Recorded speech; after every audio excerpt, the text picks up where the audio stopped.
Bienvenue dans votre édition littorale Hauts-de-France pour notre série d'été consacrée au fleuve. Deux lettres seules suffisent à l'identifier. L'Aa est un fleuve qui signifie eau en néerlandais et court 90 km jusqu'au Boulonnais. Et c'est sur ces berges, ici, à Gravelines, que s'est tenu le championnat du monde féminin de pêche sportive en eau douce. Elles sont allemandes, hongroises, finlandaises ou croates. 72 pêcheuses professionnelles réunies pour la première fois dans les Hauts-de-France pour sonder les profondeurs de l'Aa à l'affût de la moindre ablette. Ces compétitrices essayent de prendre dans un temps limité qui est de 4 heures un poids de poisson le plus élevé possible. Pour cette seconde et dernière manche, le vent est faible mais suffisant pour perturber les équipes. Concentration maximale requise pour ne pas perdre le flotteur des yeux. On appâte, on met ce qu'on appelle de l'amorce. Les poissons sont censés être dans la zone amorcée et le problème du vent, c'est que le vent a tendance à pousser la ligne hors de la zone amorcée, ce qui rend les choses difficiles. Aux côtés de cette Française, son coach, capitaine de l'équipe de France des jeunes pêcheurs, pour l'informer des tactiques adverses. La soutenir au maximum, de la porter, de trouver la pêche nécessaire si elle ne trouve pas, et lui donner les renseignements, le nombre de poissons que les autres filles ont, et d'aller chercher les meilleures places, quoi. Fin des épreuves, les poissons sont comptabilisés par le commissaire avant d'être relâchés dans la 1, 8, 6, yeah! Solène Newstead est la seule compétitrice de la région en lice.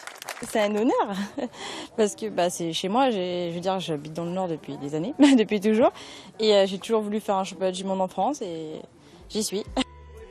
Une 28e édition qui consacre l'équipe de France championne du monde à un point près des Hongroises.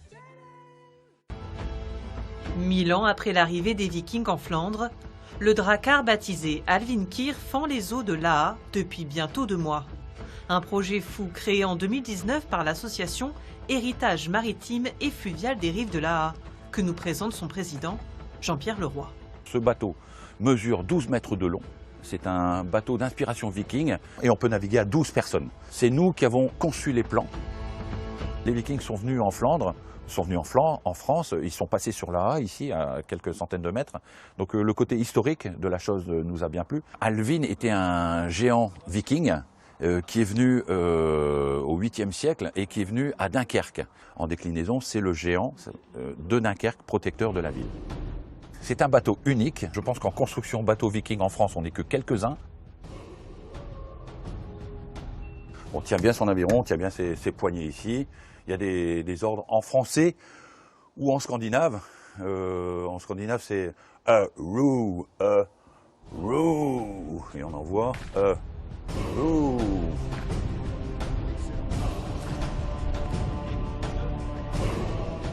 On veut un bateau solide. Donc ce qui veut dire bateau lourd, ce qui veut dire que sur l'eau, pour le déplacer à l'aviron, il faut des gens qui ont de la motivation, qui ont envie de ramer, de partager un effort. En 2022-2023, on va fabriquer le gréement, le mât, la vergue, la voile.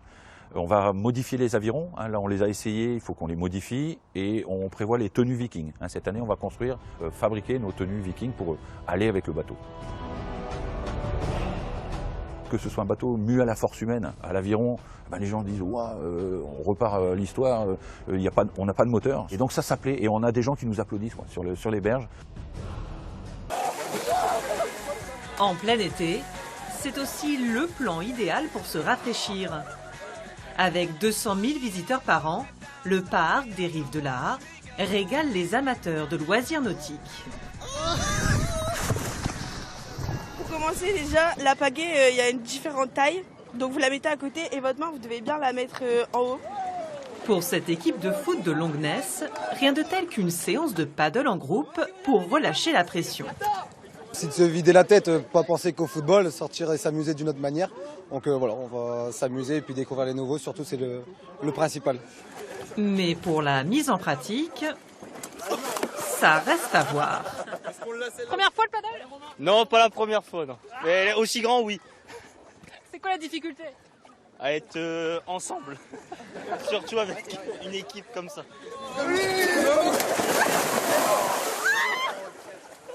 En tout, 175 hectares d'activités pour petits et grands, Maxime, lui, a opté pour un stage de wakeboard entre copains.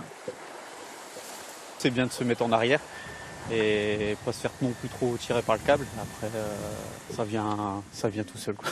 Il y en a pas beaucoup dans le coin où il faut aller du côté d'Amiens ou en Belgique. Donc ça fait un peu de route quand même pour essayer.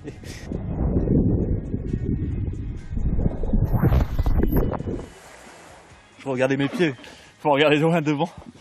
Donc ce sera à faire pour la prochaine fois. Regardez devant. Près de 10 ans après sa création, un site devenu aussi lieu de référence dans la préparation des sportifs de haut niveau. Le bassin d'Aviron a accueilli les équipes olympiques de Londres en 2012. Avec la mise en place de la base loisirs, le parc a pour ambition de se diversifier. Le concept du parc, c'est d'accueillir des médailles olympiques et à la fois d'avoir le monsieur et madame tout le monde qui vont venir faire du canoë, faire de l'aquapark, faire de la rosalie. Et ça, c'est quand même une particularité qu'on retrouve dans pas beaucoup d'équipements en fait. C'est la fin de cette édition. Merci à vous de nous avoir suivis. Demain, on continue de remonter le cours de la A avec Clélia Bayard, direction le Marais Audomarois. À bientôt.